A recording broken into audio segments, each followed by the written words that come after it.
दोस्तों, बे ऑफ बंगाल में अचानक से बांग्लादेश ने एक मिसाइल दागी। ये टेस्ट ठीक उसी समय किया गया जिस समय पाकिस्तान के नेवल चीफ बांग्लादेश के दौरे पर थे। इस टेस्ट से जुड़ी डिटेल पर आगे बात करेंगे। इसके अलावा बांग्लादेश के अंदर इस समय तुर्की, अमेरिका और पाकिस्तान जैसे देशों की खुफिया एजेंसी एक्टिव है और लगातार भारत के खिलाफ साजिशें कर रही है, लेकिन अब उनके नेटवर्क को बुरी तरह से चोट पहुंचाई जा रही है। ठीक उसी तरह जिस तरह पाकिस्तान के अंदर एक अननोन गनमैन ने भारत विरोधी लोगों को चुन चुनकर एलिमिनेट किया। दरअसल बांग्लादेश इस समय ऐसे रहस्यमयी घटनाओं के बीच फंस चुका है जिसने दुनिया की खुफिया एजेंसियों की नींदें उड़ा दी है। पिछले कुछ महीनों में जिस पैटर्न के साथ अमेरिकी, पाकिस्तानी और टर्किश फॉरेन ऑपरेटर्स की मौतें हुई है, उसने साफ संकेत दे दिया है कि किसी न किसी ने बांग्लादेश के अंदर मौजूद बड़े बड़े सीक्रेट नेटवर्क को भेद दिया है। सबसे चौंकाने वाली बात यह है कि जिन ऑपरेटिव्स की पहचान आमतौर पर कभी सामने नहीं आती, वह अचानक संदिग्ध परिस्थितियों में मारे जा रहे हैं। आम नागरिक की तरह रहने वाले ये एजेंट, जिनकी गतिविधियां सामान्य लोगों को कभी महसूस भी नहीं होती, अब किसी अनजान ताकत के निशाने पर है। ये संकेत है कि या तो CIA का कवर ग्रिड बुरी तरह लीक हुआ है या पाकिस्तान का ISI और टर्किश MIT के ग्रुप नेटवर्क पूरी तरह भेद दिए गए हैं। कहानी की शुरुआत होती है ढाका के वेस्टिन होटल से, जहां एक अमेरिकी आर्मी ऑफिसर टेरेंस अरविल जैक्सन की रहस्यमयी मौत ने पूरे मामले को हवा दे दी। जैक्सन जिस रूम में मिला, उसके दोनों सटे हुए कमरों में भी 2 लोग मृत पाए गए। कुछ ही दूरी पर होटल के स्विमिंग पूल में एक और व्यक्ति की लाश मिली। इस घटना के बाद से लगातार ये थ्योरी फैलने लगी कि अमेरिका भारत के प्रधानमंत्री पर हमले की साजिश तैयार कर रहा था और जैक्सन की मौत उसी से जुड़ी थी। लेकिन असली कहानी तब शुरू हुई जब इन मौतों के तुरंत बाद अमेरिकी, पाकिस्तानी और टर्किश ऑपरेटिव्स एक एक करके बांग्लादेश में मरने लगे। कॉकस बाजार के सेफ हाउस में 4 अमेरिकन मृत मिले। सेंट मार्टिन आइलैंड के किनारे सर्विलेंस विशेषज्ञ का शव पाया गया और चिटगांग क्षेत्र के आसपास पाकिस्तानी और टर्किश फील्ड एजेंट्स को एक एक कर निशाना बनाया गया। इन मौतों में एक खास पैटर्न दिख रहा है। टारगेट्स को बेहद प्रोफेशनल तरीके से चिन्हित किया गया, उनके रूटीन को बारीकी से फॉलो किया गया और फिर उन्हें ठीक उसी लोकेशन पर मारा गया जहां वे असुरक्षित थे। ये काम किसी ऐसे नेटवर्क का है जो इन ऑपरेटिव्स की असली पहचान, उनके मिशन और उनकी लोकेशन तीनों पर पूरी पकड़ रखता है। CIA को तब झटका लगा जब वेस्टिन होटल से बचकर निकलने वाले अमेरिकी ऑपरेटिव्स रिकर्ड डेनियल रोमन अचानक मास्क पहनकर बाहर आया, कैश में बिल चुकाया और पहली फ्लाइट से देश छोड़कर भाग गया। बाद में उसने बहाना बताया कि उसके प्रोजेक्ट की फंडिंग कट गई थी, लेकिन अमेरिकी इंटेलिजेंस को समझ आ गया कि उसके नेटवर्क की जानकारी किसी गलत हाथ में पहुंच चुकी है। इसी तरह ISI के 2 ऑपरेटिव्स अहमद खान और एक अन्य मरीन फिक्सर लगातार मॉनिटरिंग के बाद उसी पैटर्न में मारे गए। टर्किश एजेंसी MIT के 2 ड्रोन प्रोक्योरमेंट एजेंट भी संदिग्ध परिस्थितियों में खत्म हो गए। यह साफ दिखाता है कि बांग्लादेश अब बड़े भू राजनीतिक खेल का केंद्र बन चुका है। चिटगंग पोर्ट, म्यांमार का Rakhine state, Arakan army, Rohingya camp, caucus बाजार के सेफ हाउस और हिंद महासागर में बढ़ती गतिविधियां, ये सब मिलकर बांग्लादेश को एक रणनीतिक हॉटस्पॉट बना देते हैं। और यही कारण है कि कई देश यहां अपने ऑपरेटिव्स तैनात कर रहे थे, लेकिन अब अचानक सभी पीछे हट रहे हैं। रिपोर्ट है कि CIA, ISI, टर्किश MIT, किसी भी एजेंसी ने अब अपने एजेंट्स को सीधे बांग्लादेश भेजना बंद कर दिया है। उनकी जगह अब प्रॉक्सी जैसे जैश-ए-मोहम्मद, लश्कर-ए-तैयबा या लोकल इस्लामिस्ट नेटवर्क का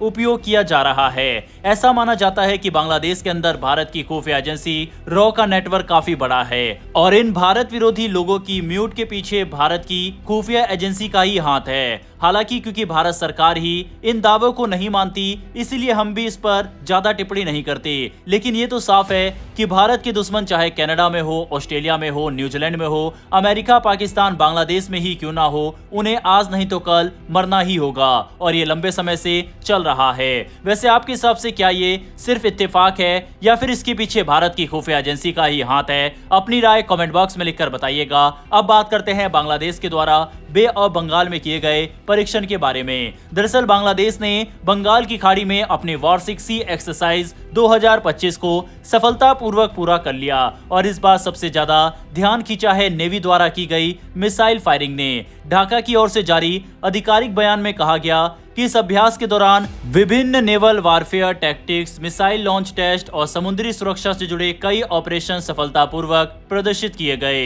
इस फाइनल फेज को अंतरिम सरकार के सलाहकार, बांग्लादेश नेवी के चीफ और कई सीनियर सैन्य नागरिक अधिकारियों ने बीएनएस खालिद बिन वालिद के से लाइव देखा। अभ्यास का मकसद सिर्फ मिसाइल टेस्ट करना नहीं था, बल्कि ये दिखाना था कि बांग्लादेश समुद्री सीमा सुरक्षा, तटीय सुरक्षा और एंटी पायरेसी तथा एंटी स्मगलिंग ऑपरेशंस में कितना तैयार है। साथ ही देश की ब्लू इकोनॉमी यानी समुद्र से होने वाली आर्थिक गतिविधियों में सुरक्षा को मजबूत करना भी इसका हिस्सा था। लेकिन इस अभ्यास का एक बड़ा भू राजनीतिक पहलू भी है। ठीक इसी समय पाकिस्तान के navy chief admiral Naveen Ashraf Dhaka के दौरे पर थे, जहां उन्होंने Bangladesh navy chief admiral Najmul Hasan से उच्च स्तरीय चर्चा की। एडमिरल अशरफ इससे पहले Bangladesh army chief general Waker Uz Zaman से भी मुलाकात कर चुके हैं। इसी दौरान पाकिस्तान का युद्धपोत पीएनएस सैफ चट्टग्राम पोर्ट पर भी लंगर लगा रहा। ये महज डिप्लोमेटिक विजिट नहीं, बल्कि साफ संकेत है कि बांग्लादेश मोहम्मद यूनुस की अंतरिम सरकार के दौरान पाकिस्तान के साथ रक्षा संबंधों को तेजी से बढ़ा रहा है।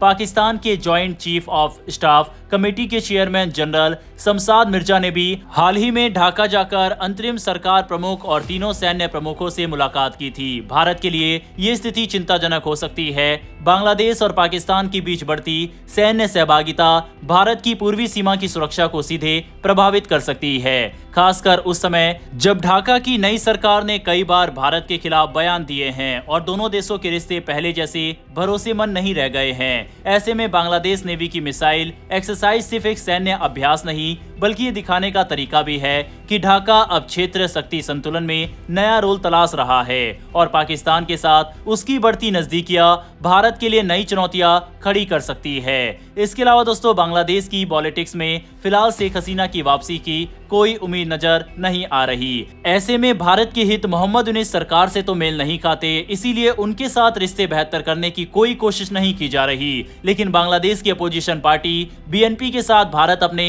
रिश्ते बेहतर कर सकता है। इसका संकेत खुद भारतीय प्रधानमंत्री ने दिया। ये इसलिए महत्वपूर्ण बन जाता है क्योंकि अब से कुछ ही महीने बाद बांग्लादेश के अंदर चुनाव है और इसमें बहुत उम्मीद है कि बीएनपी ही जीतेगी। बीएनपी ने भारत के प्रधानमंत्री नरेंद्र मोदी का धन्यवाद भी किया। वजह है क्योंकि पीएम मोदी ने पूर्व प्रधानमंत्री बेगम खालिदा जिया की गंभीर हालत पर चिंता जताते हुए उनके लिए जल्द से जल्द स्वस्थ होने की शुभकामनाएं भेजी। 80 साल की खालिदा जिया, जो लंबे समय तक शेख हसीना की सबसे बड़ी राजनीतिक प्रतिद्वंदी रही है, इस समय वेंटिलेशन पर है और उनकी हालत बेहद नाजुक बताई जा रही है। बीएनपी ने एक्स पर लिखते हुए कहा कि वह पीएम मोदी के इस संवेदनशील संदेश के लिए दिल से आभारी है और भारत की ओर से किसी भी तरह की सहायता के लिए तैयार रहने के बयान को भी सराहना करते हैं। खुद प्रधानमंत्री ने एक दिन पहले एक्स पर पोस्ट करते हुए कहा, बेगम खालिदा जिया की हालत जानकर बेहद चिंता हुई। हमारी प्रार्थनाएं और शुभकामनाएं उनके साथ है। भारत हर संभव मदद के लिए तैयार है। खालिदा जिया को 23 नवंबर को ढाका के एवर केयर हॉस्पिटल में फेफड़ों के इन्फेक्शन के कारण भर्ती किया गया था। उनके इलाज में स्थानीय डॉक्टरों के साथ विदेशी विशेषज्ञ भी लगे हुए हैं। बीएनपी नेता मिर्जा फखरुल इस्लाम आलमगीर ने कहा कि उनकी स्थिति बहुत ही गंभीर है। अंतरिम सरकार के मुख्य सलाहकार मोहम्मद यूनुस ने भी उनके स्वास्थ्य को लेकर चिंता जताई और अस्पताल में अधिकारियों को भेजकर स्थिति का जायजा लिया। खालिदा जिया पहले भी कई गंभीर बीमारियों से जूझती रही है। दिल की बीमारी, डायबिटीज, लीवर सिरोसिस, किडनी की समस्या और इसी साल वह लंदन में कई दिनों तक इलाज करवा चुकी है। देश की पहली महिला प्रधानमंत्री होने के नाते खालिदा जिया बांग्लादेश की राजनीति में बेहद प्रभावी और ऐतिहासिक नाम रहा है। ऐसे में पूरे देश की निगाहें उनकी सेहत पर टिकी हुई है। बहरहाल दोस्तों, इस वीडियो में इतना ही। बांग्लादेश से निकल कर आई इन सभी खबरों पर अपनी राय कमेंट बॉक्स में लिखकर बताइएगा। साथ ही डिफेंस और वर्ल्ड अफेयर से जुड़ी ऐसी वीडियो अगर आपको देखना पसंद है तो नीचे दिए गए सब्सक्राइब बटन को प्रेस कर बेल आइकन को जरूर दबा ले। फिर मिलेंगे ऐसी एक नई वीडियो के साथ। धन्यवाद। जय हिंद, जय भारत।